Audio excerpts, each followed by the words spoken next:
अर्थव्यवस्था के मामले में दो प्रश्न हमें चिंतित करते हैं।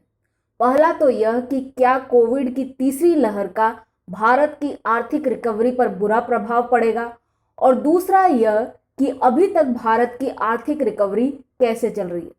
पहले प्रश्न का उत्तर मैं आपको अंत में दूंगी और दूसरे प्रश्न के उत्तर के लिए मैं आपको कुछ आंकड़े बताना चाहती हूँ। परचेजिंग मैनेजर्स इंडेक्स यानी पीएमआई, जो यदि 50 के ऊपर हो तो वृद्धि का सूचक होता है और 50 के नीचे हो तो गिरावट का सूचक होता है। जुलाई 2021 में भारत का कुल पीएमआई 49.2 रहा था, जो थोड़ी सी गिरावट को दर्शाता है। वहीं विनिर्माण के क्षेत्र में देखें तो पीएमआई 55.3 रहा था, जो दर्शाता है एक अच्छे आंकड़े को, एक अच्छी वृद्धि को।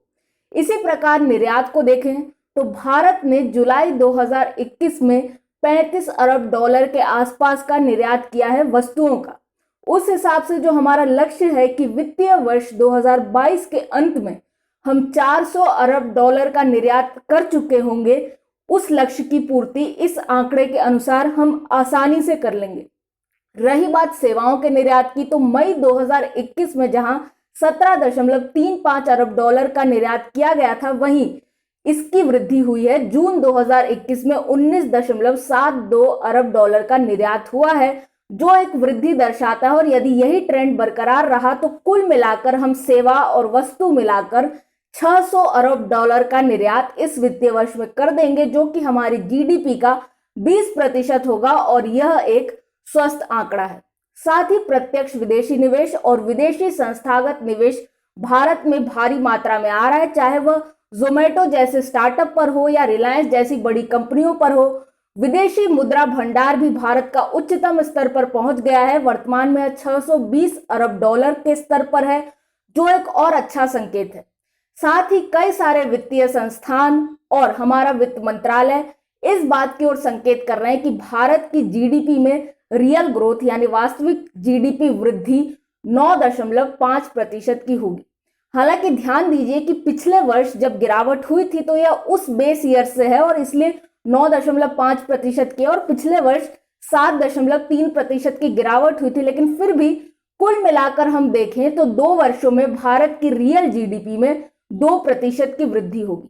साथ ही अंतर्राष्ट्रीय मुद्रा कोष ने रिवाइज कर दिया है अपना अनुमान, जहां पर पहले भारत की रियल जीडीपी ग्रोथ का अनुमान 12.5% लगाया गया था, वहीं वर्तमान में इसे रिवाइज करके 9.5% कर दिया गया है। लेकिन इसमें बड़ी बात यह है कि आईएमएफ जो वरीयता देती है देशों को, वह नॉमिनल जीडीपी के आधार पर देती है। नॉमिनल जीडीपी में वास्तविक जीडीपी प्लस मुद्रास्फीति होती है, और उस हिसाब से भारत एक और बेहतर स्थिति में पहुंच सकता है, क्योंकि पश्चिम में मुद्रास्फीति लगभग 0 होती है और जापान में लगभग 2% होती है, जो न के बराबर है। लेकिन भारत में यूपीए काल के दौरान यह 10% तक पहुंच गई थी, और वर्तमान में जो सीपीआई है वह 5.6% है, यानी उपभोक्ता मूल्य सूचकांक।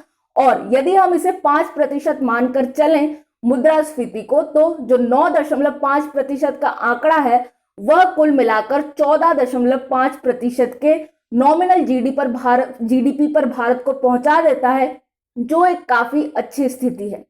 इसके अलावा हम यह भी देखें कि आगे के वर्षों में क्या होगा।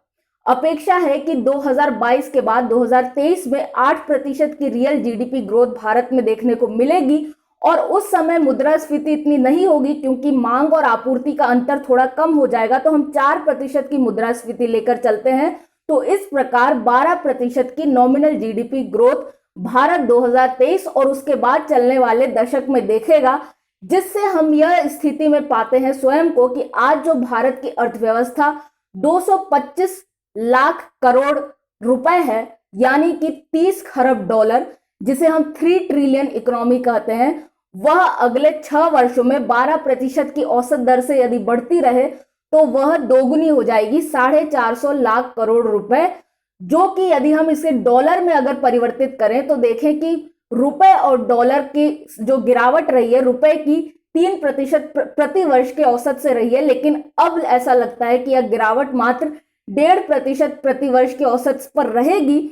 और उस हिसाब से यदि देखा जाए तो भारत की जो जीडीपी 2028 तक है वह 5.5 ट्रिलियन डॉलर तक पहुंच जाएगी, यानी 55 खरब डॉलर। जो कि हमें एक बहुत अच्छी स्थिति पर पहुंचाता है। और साथ ही यह देखें कि आईएमएफ का जो परचेजिंग पावर पैरिटी है, उसमें जो 5 सबसे बड़ी अर्थव्यवस्थाओं का नाम बताया गया है, उसमें तीसरे नंबर पर भारत है चीन और यूएस के बाद, और वही चौथे और 5वें नंबर पर जापान और जर्मनी है। इस प्रकार भारत में काफी संभावनाएं हैं कि भारत आगे बढ़े और जीडीपी की जो हम बात कर रहे हैं कि हमें 5 ट्रिलियन इकोनॉमी बनना है, उसे भी हम आसानी से पूरा कर सकते हैं। लेकिन इस बीच में प्रश्न आ जाता है कि कोविड का क्या, कोविड महामारी को लेकर हम क्या कर रहे हैं। तो ध्यान दें कि भारत में 55 करोड़ टीका खुराकें लग चुकी हैं, जो कि 42.5 करोड़ लोगों को लगी हैं। इनमें से 30 करोड़ लोग वे हैं जिन्हें एक खुराक लगी है और 12.5 करोड़ लोग वो हैं जिन्हें 2 टीका की खुराकें लग चुकी हैं। भारत में वयस्क जनसंख्या 94 करोड़ की है। उस हिसाब से 14% लोग फुल्ली वैक्सीनेट हो चुके हैं और 30% के आसपास के लोग ऐसे हैं जिन्हें एक खुराक लग चुकी है, यानी उन्हें बेसिक इम्यूनिटी तो मिल गई है कोविड के अगेंस्ट। इसके बाद हम पहले प्रश्न के उत्तर पर आ जाते हैं, क्या तीसरी लहर से भारत की आर्थिक रिकवरी प्रभावित होगी?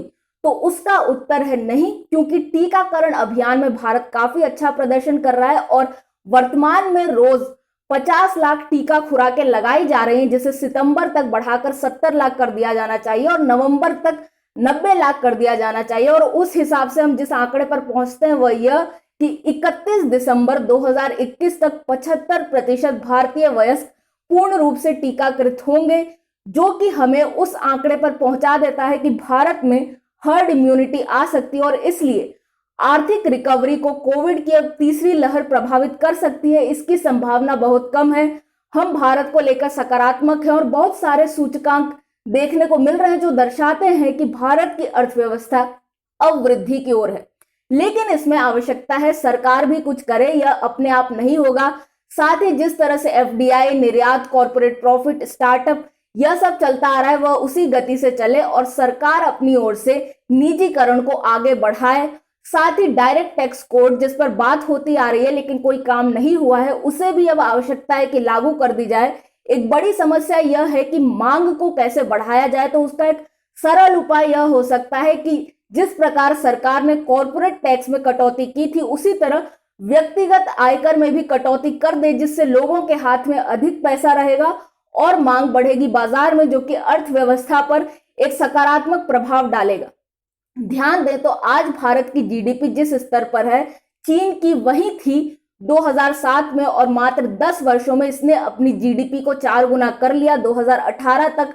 और आज भारत भी उसी बिंदु पर खड़ा है जहां से आर्थिक सुधार इसे एक बहुत तेज गति दे सकते हैं अर्थव्यवस्था की दिशा में, और सरकार को इस पर काम करना चाहिए। मैं हूं निष्ठा अनुश्री, देखते रहें स्वराज।